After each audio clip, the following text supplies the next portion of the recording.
this Friday, the Vindys are performing with the Youngstown Symphony Orchestra. There were charts that were written to accompany the original songs of the Vindys. So what you hear on a CD has their band, but then what we've done is incorporated the sound of a classical orchestra with the strings, the woodwinds, the brass, and the percussion to sort of fill in any gaps and make it feel sort of rounder and almost, one could say, a little more like a Hollywood feel than just a band feel. The orchestra really adds a different dimension to an arrangement that we don't necessarily have the opportunity to always have when we have our horns or other, our keyboardists and everything like that. So it's really nice to have this depth to it that kind of really animates a lot of the tunes even more. Performing with the Canton Symphony was the first time we've ever done anything like with the rock band that we have as a 9-piece with plus a symphony. And it was a little bit scary knowing that we were going to have to deal with the sound.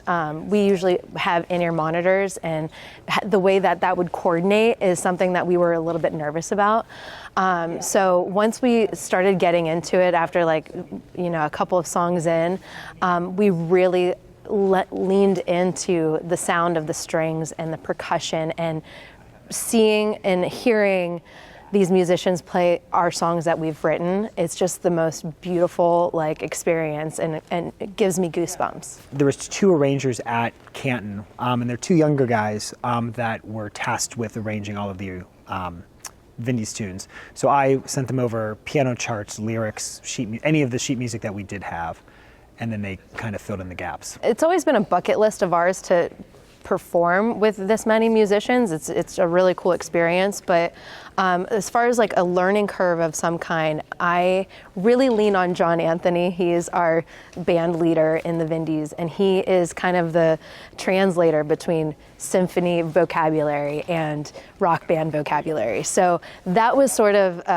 something that we definitely relied on, the abilities of John plus the other members of the band. It's not the cliche kind of simplicity that you see with a lot of rock bands. There's going to be a lot more complex harmonies, complex chord changes, all of that stuff that the Vindys bring. So there is definitely the pop element, but there's also the jazz harmonies and everything that go along with that.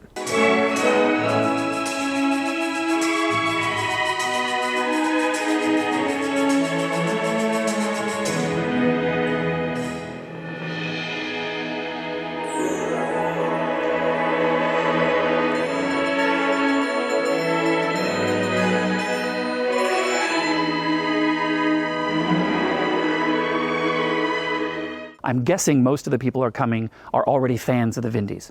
So we're going to be introducing, potentially, this classical sound to a new audience. So I said, is there any way that I can have 2, maybe 3 pieces of orchestra only? So the first half of the show is all Vindys with the Youngstown Symphony Orchestra, and we end in a very sort of small, intimate setting of What a Wonderful World, Louis Armstrong's song.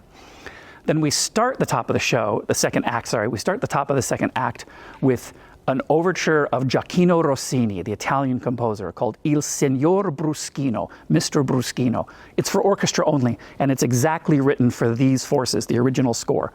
So I want the audience to hear, hey, that's what a classical orchestra sounds like. And then the second piece was something that I commissioned personally.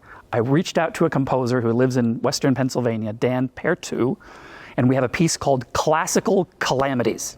So the idea is, you know this tune, you know this tune, you know this tune, and they fight in it. It's about 5 minutes long, and in fact, in this concert will be the world premiere of this new piece, new arrangement. He didn't write the tunes, but he certainly arranged them in such a way. I just hope people, when I do film music, I hope people will laugh and cry. When they hear this, I hope that they will just be laughing.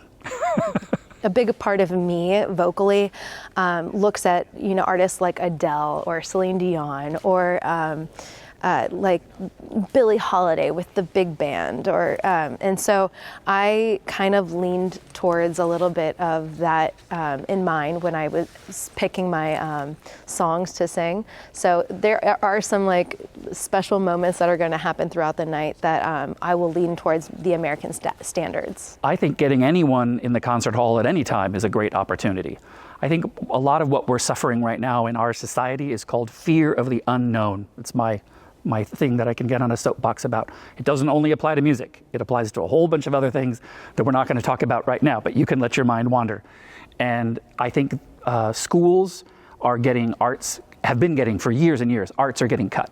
So how did I get introduced to classical music? My parents introduced me to classical music. My parents took me to concerts. They took me to ballets. They took me to rock concerts. They took me to jazz concerts. I was being exposed to so many things. Now that kids are being raised by parents who didn't have any music education in the school, they're not introducing their kids because they also don't know necessarily what classical music is. And there's this innate human fear of something that we don't know what it is. If I don't know what raw fish tastes like, I'm not going to eat it. That sort of approach. So I think getting people in for film concerts, getting people through pop music concerts. We had a pop music concert here on February 14th. I think we're serving our community, and that's our job as an orchestra living in this community. Whenever you do a collaboration such as this is, widening our audience as well as the symphony widening theirs. So the collaboration it just makes sense. I've always wanted to do it. I'm so glad that we get to do it in our hometown as well. So it's going to be a really special night. It's in our backyard, so we're excited just to see some very familiar faces in the crowd. And I think it's going to be fun because a lot of the Youngstown folk didn't come out to Canton or didn't come out to Columbus. So I think this is just a depth that a lot of people in this town haven't gotten to see. So it's just a fun twist on the music that they already know. I'm so excited to be playing with them in our hometown, so be there.